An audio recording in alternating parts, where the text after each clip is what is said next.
Hello, everyone. A lot of the news, including the news related to the war in Ukraine, are centered around the BRICS summit.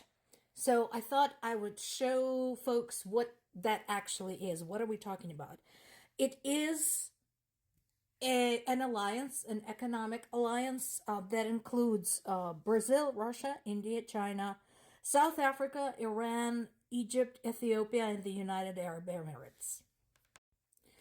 The organization was created 15 years ago, and currently they are having this big meeting. You can look it up in Wikipedia. There is a map there of all of the participants, and you can see, when it comes to the members of BRICS, it's kind of a mixed bag. Some of them are outright enemies of the United States. Some are so-so, some we actually have interactions with and consider our allies. So, like I said, it's complicated like any alliance. But anyway, they are having a gathering in Russia. The point of the gathering is to demonstrate, specifically for Russia, that it still has friends, and it doesn't matter how many sanctions are imposed. They can still be a power politically and economically. It is, however, rather indicative that the place for the summit was chosen 700 miles east of the front line in Kazan. Now, one could say, well, Kazan is an old city, one of the oldest Russian cities. It's known for its historic significance. It is an architectural center with a lot of the older structures there. They're many centuries old.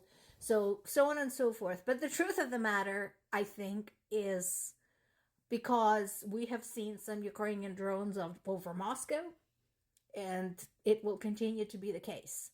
And of course, that would be some very bad publicity for people whom you're hoping to pot for some weapons, resources, money, people, and so on and so forth.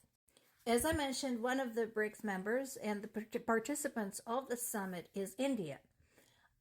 And India's Prime Minister Modi continues to insist that they are best qualified to be the mediator for peace between Russia and Ukraine.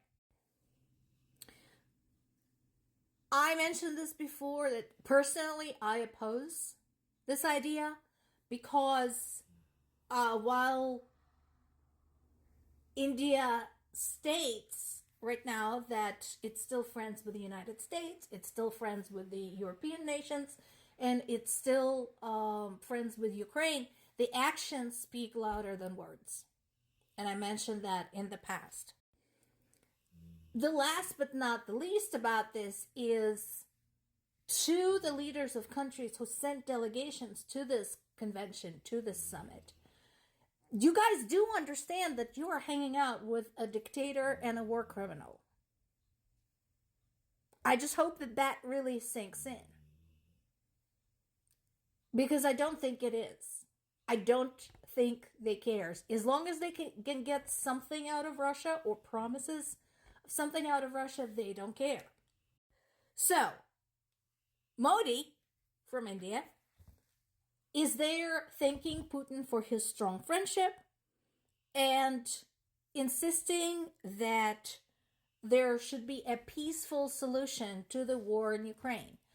I agree, dude. There is a peaceful solution. One. That's the one where Russian army lays down its weapons, does a 180, and goes home. That would be a very peaceful solution. Shooting starts immediately. Everything goes back to normal. No more oil depots blown up. No more military airports ravaged. Everything is fine. So that is the only peaceful solution anybody should be pursuing. However, I think Prime Minister Modi has something else in mind. And once again, considering India's history, I am kind of shocked by that, because when the British were colonizing India and sitting there and bleeding it of its resources and mistreating its people, Indians weren't anxious for a peaceful solution. They wanted them the fuck out of there, and they were absolutely right. So why a prime minister of a country that knows very well what it's like to be invaded by a bunch of assholes doesn't understand Ukraine's predicament? I just don't get it. And then there is this. So we talked about some doubt among the Russian population as to what is going on with this war, whether it's caused more harm or good. But ultimately, this is the mood. And I wonder whether Prime Minister Modi is aware of this. Soldiers on the ground are not too happy about this. Their conditions are terrible. The training provided to them is training only in name. They're not getting resources. They are basically cannon fodder. They have to work side by side with criminals, rapists, murderers. And if those survive, we already know what they will do. We already know that Russia had lost 90% of military personnel it had started this war with. 90% in 2.5 years. I mean, yes, they have refilled their numbers, so to speak, with more bodies, but that's quite a turnover.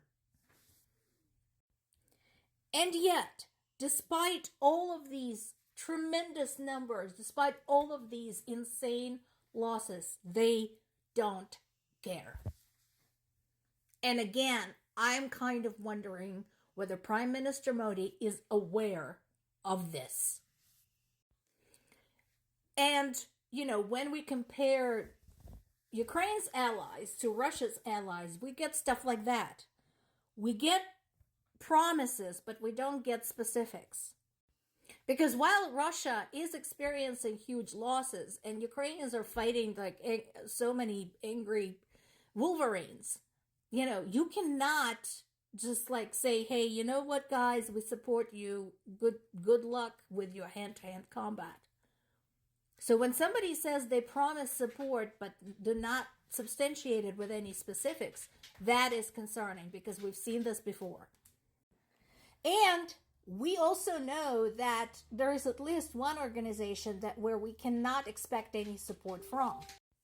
We already talked about UN's suspicious behavior yesterday when we talked about their nuclear watchdog funding nuclear research in the occupied Crimea after it was occupied. And then we have this. The head of UN, Antonio Guterres, going to the BRICS summit for a meeting with Putin. What in the actual fuck? What does that tell the rest of the world about the unbiased and balanced nature of the UN? You want to provide support? That's how you do it. At least say, we are considering. They're not making any promises yet.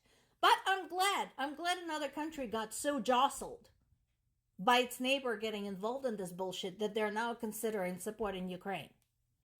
I don't know how many analysts, how many of us have to state that this has global implications, but now South Korea is obviously experiencing this firsthand. And of course, when all is said and done, this is still happening. And that's just one city. Now, this one is important to me because this is where I was born. This is where my parents live. This is just one out of many constantly bombed by Russians daily. So maybe, instead of going to the stupid summit to show Russian strength, maybe Prime Minister Modi and the rest of the foreign delegations should stop by Zaporizhia for a weekend.